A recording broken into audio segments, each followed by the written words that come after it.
What's up, guys? This is Corey. Really quickly, before this video starts, when I recorded the video, I thought I had my camera set up right. It didn't, so as you will see, part of the video, my head gets cut off in the screen. I am so sorry about that. However, the content of the video was such that I didn't want to sacrifice the content just for the video, because I think what I'm saying is much more important than anything that I look like. So I left it as is. I'll try to do better. To the next one. Peace. What's up, guys? This is Corey, also known as QC Rideshare, just hitting you with another one. And so I wanted to do this video today. This is actually a response from one of the comments that I received from Mr. Anthony Dyson. I appreciate you for making this comment. I want to just read it right from, read it, and then we'll go into it. So he commented, I don't know if you've covered this in your previous bids, but what options do we have in the gig economy as far as health insurance or replacement of the traditional 401k that a job has?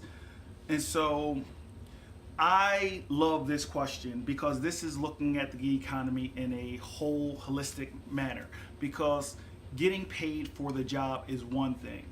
Getting paid and growing and making sure you're sustainable in the gig economy is another. So let's get right into it because it's a lot of information. So for health insurance, you actually have a number of different options. I'm going to cover three main options that you have.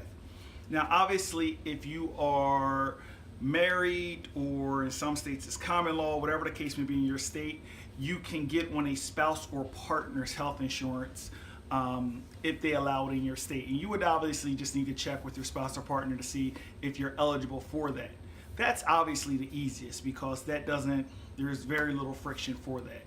But if you don't have that choice, there's two options. There is the Affordable Health Care Act, which is a lot of people refer to it as Obamacare, in which you can subscribe and get health insurance through a number of different marketplace options. Those options tend to be high deductible programs. And what that means is that the point in which the co-insurance kicks in doesn't kick in until you have spent a certain amount of money out of your pocket. Some could be as much as $5,000, others $10,000, but you have to get the details for those plans. Usually if you go to healthcare.gov, and I'll link all the things that I'm talking about in the show notes. If you go to healthcare.gov, you'll be able to compare plans, see what's available in your part of the country. So that's one option, one of the options that you can do. Be careful and shop around because sometimes those plans can be expensive. I was actually just listening to a podcast and they are saying that it looks like for the first time since these plans came out, that they're starting to see some price equalizing occur. So we might see some steadying of those prices.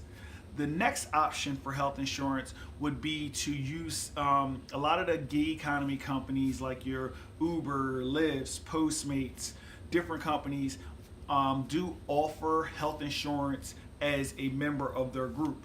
Again, their benefits may not be as comprehensive as you may have had with a traditional employer, but my response to that is right now in health insurance in general, a lot of companies are pulling back and coverages are pulling back. So those would be the main options I would say for healthcare. Now obviously certain states, they have like things called community health care, which aren't traditional health insurance plans in the traditional way that we recognize them, where I go to the doctor, give them this card. What they do is they try to negotiate prices afterwards. See how much you would need coverage, and see if you have one of those programs in your area, and see if you qualify for them. Those would be the main ways I would say that you can get health care. Now on the financial side, that's something different. There is a ton of different options. So just as a quick background, a traditional 401k is a retirement program that most employers will offer their employees. And so you contribute in a traditional employee-employer relationship. The employee may contribute a certain percentage of their paycheck before taxes, and the employer may also match that amount. Well, in the gig economy, you don't have that, but you can still have a retirement account. And there's a number of different services, apps, companies that offer this. So your main option would be to open up a traditional IRA account. Now, before I get into the financial side of this thing, let me just let you know, I am not a financial broker. I am not a financial advisor. I encourage you, before you do anything, you need to speak with someone who does taxes, preferably your own taxes, and someone who is a trained financial advisor, because they will be able to tell you what's the best type of account for what you're looking for.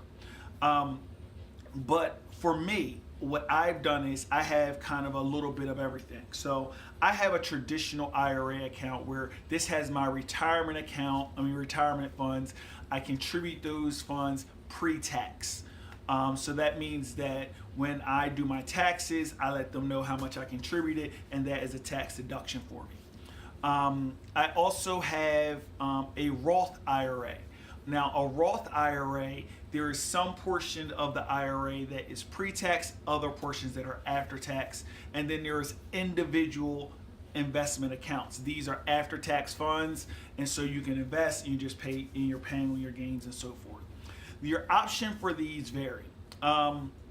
Most financial institutions have an investment side to them. I will give you an example. If you bank with Wells Fargo Bank, Wells Fargo has Wells Fargo Advisors. They also have Wells Trade, which is their trading desk. And then they have other companies within them. If you invest like a Capital One, they have their investment side. So I would say, if you don't know where you want to go to start with looking up what your bank has. Also, I'm going to direct you to a website. I grabbed my tablet just to make sure I give you this as the correct website, and I will link it in the notes. So one of the companies that I go to for investment insight is called Fool.com. It's the Motley Fool's website. However, for what we're going to talk about, I would encourage you to go to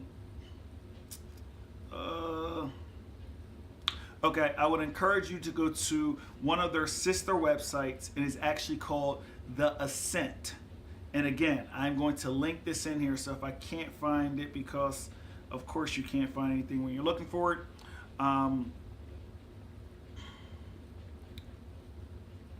let's see.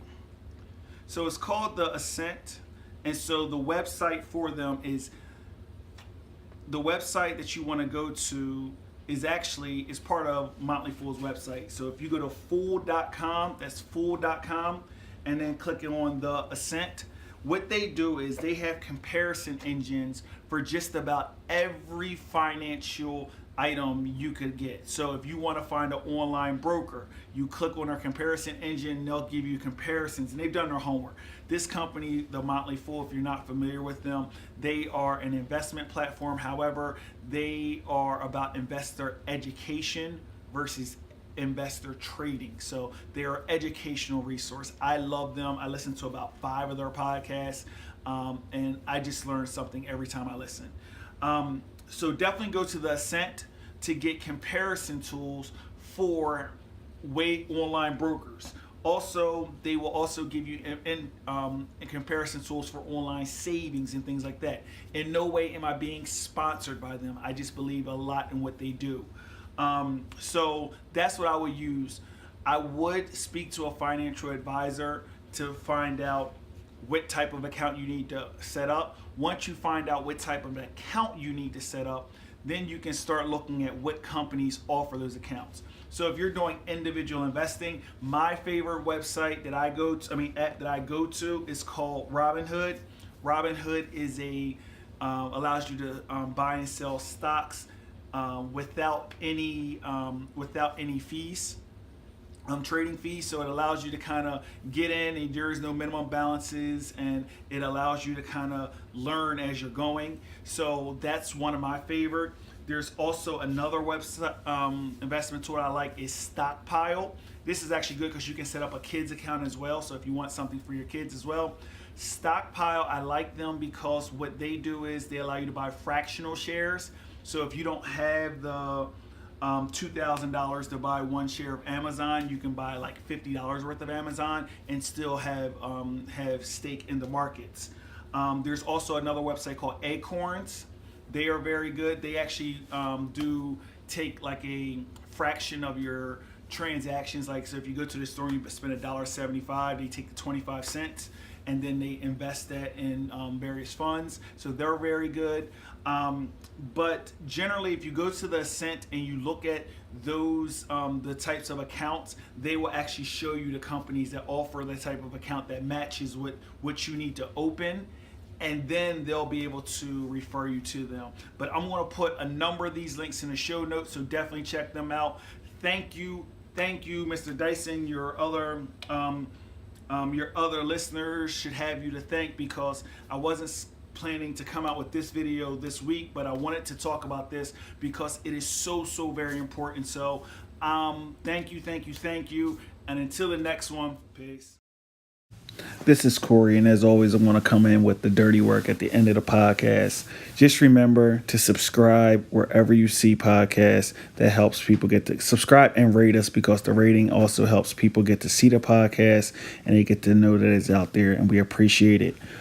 Also, if you get a chance, go to gigpodcasting.network. That is the website for the entire network of podcasts. And so you'll be able to see all the podcasts that we offer, this one, as well as our Gig Essentials podcast, as well as the RPO podcast, Stretch 4, the Lamar and Corey show, as well as the Get Rip guys.